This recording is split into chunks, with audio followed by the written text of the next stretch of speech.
Hello, welcome back to CompXM 2024-2025 Top 10 Winning Tips Round 3.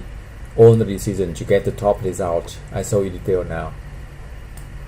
First, R&D, we update the product. Check the launching date here. We have 8 products, so it is easy, right? It's easy. You can check the video of round 1 and round 2 to see the details, but most important to check the industry condition report and then to update. You can download the free Excel file like this to get the strategy for R&D for 4 rounds, right? So if you want, you can check the other video for all the top 10 winning tips of CompXM, right? And remember to check industry condition report and 4 segment, table 3, and get the free Excel file to calculate R&D for 4 rounds, right? For 4 rounds. You can take tip number 2, check the career report each round and the price, the unit sold, the growth inventory. I show you detail now. And for the marketing, just reduce the price by 50 cents and use a strong promotion and sale and calculate the sale forecast based on this, based on the unit we sold the last round and unit we sold last round here, and then inventories.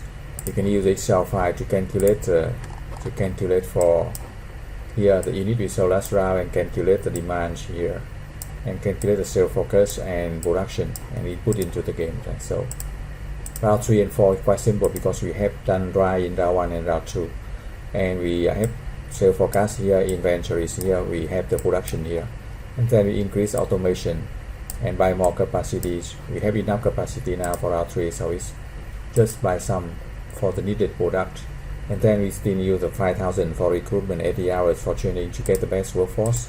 For the finance now, we don't need all the resources fund, we just borrow some long-term, issue some long-term debts to get secure cash. It's actually not just enough. Yeah, we don't have it to issue stock and current debt now in round 3.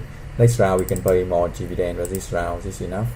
And then for TQM, use 1,000 for that, and then you can see the result of last round. You see the result last round, we get 260, very high sales, much higher than competitors, and then very good profit here. Okay, and this round we can get much better. You see that nearly double the sales and 46% of contribution margin and 65, much higher than the last round's result. You see that's only 9 and now we get 65. It's a really very good result, right? So that's overview for round 3 on the decision. You can check the other video for all the winning tips for CompXM and can apply for all rounds, right? All rounds. If you have any question, you send the email to mbasim.faris@gmail.com or get the free support for round 1 and quiz 1. Thank you for watching. Good luck and success. And remember, do not copy the number. Use the strategies because CompXM different from student to student, right?